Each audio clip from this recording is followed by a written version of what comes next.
हाँ तो चलिए दोस्त, आज की इस वीडियो को शुरू करेंगे माँ से। और माँ तो माँ होती है दोस्त। अभी एक दो दिन पहले आपने देखा कि किस तरह से जिउतिया का पर्व मनाया जा रहा था, जिसमें भाई साहब सारी माँ, दुनिया की सारी माँ अपने बेटे के लंबी उम्र के लिए भाई साहब जिउतिया का व्रत रख रहे थे। और भाई साहब आप भी कहेंगे क्या यार, आते आते लगे तुम लगे कुछ बतियाने, तो बताएंगे सब कुछ इंटरेस्टिंग वाली बात बताएंगे। लेकिन उससे पहले ये वाली बात सुन लीजिए, क्योंकि भाई साहब इसमें कुछ अलग है, कुछ अलग आपको बताने का प्रयास करेंगे। और भाई साहब बता दें कि ये जो माँ दिख रही है वीडियो स्क्रीन पे, जो आपको माँ दिख रही है, ये कोई आम माँ नहीं है, जो कि भाई साहब वृद्धा आश्रम की माँ है। जो बेटा अपने बहू के साथ, अपने बीवी के साथ कहीं दूसरे दुनिया में खोया हुआ है, कहीं और व्यस्त है, और अपने माँ को वृद्धा आश्रम छोड़ाया है। और ये वही माँ है जो भाई साहब वृद्धाश्रम में रहते हुए भी भाई साहब जिउतिया का पर्व मना रही है कि हमारे बेटा खुश रहे, खुशहाली से रहे। तो माँ माँ होती है दोस्त। अगर माँ को भी कितना लात से मार के धकिया के खेत दो, लेकिन माँ माँ होती है। आपके लंबी उम्र के लिए और आपके सुख सुविधा के लिए वो व्रत करती रहती है। तो इस माँ के लिए तहे दिल से धन्यवाद है कि माँ तो भाई साहब माँ ही होती है, क्योंकि आपके छोड़ने के बावजूद भी माँ जिउतिया का पर्व कर रही है ताकि हमारे बेटा लंबा उम्र जी सके। अब चलिए दोस्त, बात कर लेते हैं ज्योति सिंह के कॉल रिकॉर्डिंग को लेकर के कि भाई साहब ज्योति सिंह का कॉल रिकॉर्डिंग वायरल हुआ तो हुआ कैसे। और भाई साहब जैसे ही वायरल हुआ तो बहुत सारे फैंस लोगों को ऐसा लगने लगा कि ज्योति सिंह ये सब क्या कर रही है, फलान ढींचा, मतलब कि कॉल रिकॉर्डिंग वायरल कर दे रही हैं और तमाम तरह की बातें सोशल मीडिया पे आ रही हैं। तो आपको जानकारी के लिए बता दें कि ज्योति सिंह का इसमें कोई हाथ नहीं है। ज्योति सिंह जब संतोष सिंह से बात कर रही थी तो वो बता रही थी अपने घर के मैटरों को कि हम ऐसा ऐसा चाहते हैं, अगर आप ऐसा कर सकते हैं तो आप कर दीजिए, हम पवन सिंह के साथ जिंदगी भर रहने के लिए तैयार है। तो भाई साहब आपको बता दें कि ज्योति सिंह ये बताने की कोशिश कर रही थी, लेकिन संतोष सिंह ने रिकॉर्डिंग करके और भाई साहब इसको वायरल सिंह ने खुद ये स्वीकार किया है। जी का कॉल है तो क्या बोलेंगी भाई, नहीं बोलेंगी। हाँ। उसी समय में सब लोग जानकारी, सब लोग सुन लिया, मीडिया भी सुन लिए। जैसे ही भाई साहब कॉल रिकॉर्डिंग ये वायरल हुआ, वैसे ही भाई साहब बबीता मिश्रा को मिल जाता है। और बबीता मिश्रा क्या कहती हैं कि आप तो बहुत कॉल रिकॉर्डिंग रख करके वायरल कर रहे हैं, हमारे पास भी 6-6 घंटा का रिकॉर्डिंग है, आप कहिए तो हम भी वायरल कर दे। और बबीता मिश्रा ने क्या क्या खुद सुन लीजिए। 6 घंटे वो ऑडियो मेरे पास है, क्या क्या बात हुई, तो ये ना सोचिए कि हमने उस चीज को रिकॉर्ड नहीं किया।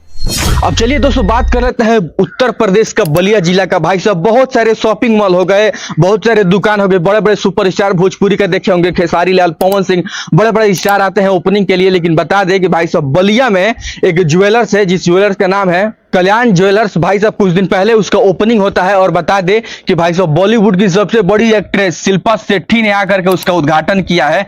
और ये हमारे बलिया के लिए बहुत ही बड़ी बात है, क्योंकि बड़े बड़े स्टार मुंबई में, कोलकाता में ओपनिंग करते हुए देखे होंगे, लेकिन बलिया जिला में, उत्तर प्रदेश के बलिया जिला में आकर के एक अलग ही बवाल तरीके से ओपनिंग करना, ये हमारे लिए बहुत बड़ी बात है। और बलिया भाई साहब कुछ भी कर सकता है। बहुत अच्छा लगा, इतना मौका मिला नहीं है मुझे, मैं काफी दूर था। बहुत अच्छा लगा, इनकी सादर प्रणाम करती हूँ और आज मैं आई हूँ दुनिया की हर गलियां। अब चलिए दोस्तों, बढ़ते हैं थोड़ा सा बलिया के आगे यानी बिहार की तरफ। और बिहार के ऐसे ऐसे कारनामे के बारे में आपको बताएंगे, आप दंग रह जाएंगे कि भाई साहब ऐसा ऐसा कारनामा हो सकता है तो बिहार में ही हो सकता है, और इस दुनिया ब्रह्मांड में कहीं नहीं हो सकता है। कर लेते हैं छपरा के बिहार में। भाई साहब वहां पे BA सेकेंड ईयर का पेपर होता है और कुल नंबर होता है 500 का। लेकिन भाई साहब वहां के जो प्रोफेसर साहब होते हैं, मास्टर साहब होते हैं, जानते हैं उस लड़का को कितना नंबर दिया है? 500 में दिए हैं 955 अंक। और भाई साहब हमको ये समझ में नहीं आ रहा है कि लड़का कंफ्यूज में पड़ गया होगा कि भाई साहब हम 500 का परीक्षा दिए थे, इतना कैसे आ गया, तो एकदम चकचके है। तो ये सब कारनामा बिहार में ही हो सकता है। और ये बात है भाई साहब सब विजय प्रकाश यूनिवर्सिटी का, आप खुद सुन लीजिए।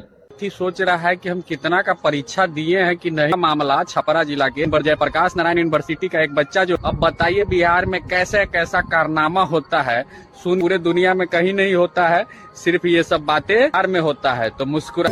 चलिए दोस्तों, बात कर लेते हैं बिहार के सिवान जिले के एक ऐसे कारनामे के बारे में कि देखेंगे तो कहेंगे कि हाँ, हमारी सभ्यता और संस्कृति को दर्शाने के लिए एक बहुत ही बेहतर प्रयास किया जा रहा। आपको बता दें कि अपने स्कूल कॉलेजेस में कहीं ना कहीं आपने जरूर देखा होगा कि भाई सब एनुअल फंक्शन होते रहते हैं, जैसे कि 26 जनवरी, 15 अगस्त और बहुत सारे पेरेंट्स से एनुअल फंक्शन, मतलब बीच बीच में ऐसे तमाम एनुअल फंक्शन होते रहते हैं, प्रोग्राम होते रहते हैं। लेकिन बता दें कि इस इस साल 2024 में सीवान जिले के एक स्कूल ने अलग ही इतिहास रचने का प्रयास किया है। और बता दें कि अपने भारत जिला में सभ्यता और संस्कृति को प्रदर्शित करने के लिए, दिखाने के लिए एक तरह से स्कूल में पूजा के दिन प्रस्तुत करने के लिए कार्यक्रम भाई साहब रिहर्सल के तौर पे आप देख सकते हैं कि अपने सांस्कृतिक और सभ्यता को बचाने के लिए किस तरह से रिहर्सल किया जा रहा है।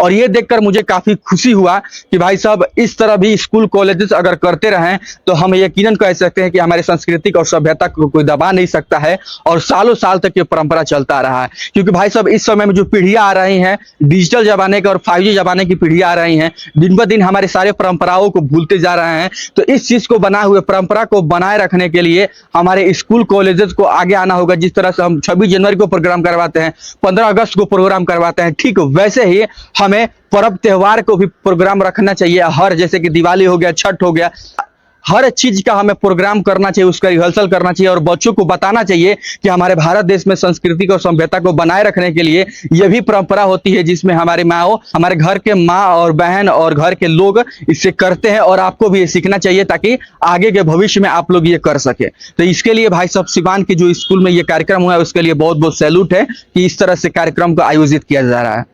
अब चलिए दोस्तों वीडियो को एंड करेंगे, लेकिन भाई साहब एक और बिहार के सबसे हसीन भाई साहब कारनामे के बारे में सुन लीजिए। और बता दें कि ये भाई साहब ऑर्केस्ट्रा है और ऑर्केस्ट्रा में भाई साहब एक गाना तो आपने सुना ही होगा, काला कोबरा वाला ये गाना। तो भाई साहब काला कोबरा तो आप सुने ही होंगे। और बता दें कि जिंदा सांप पे लेकर स्टेज पे चढ़ गए और गाना बजा दिए ये वाला।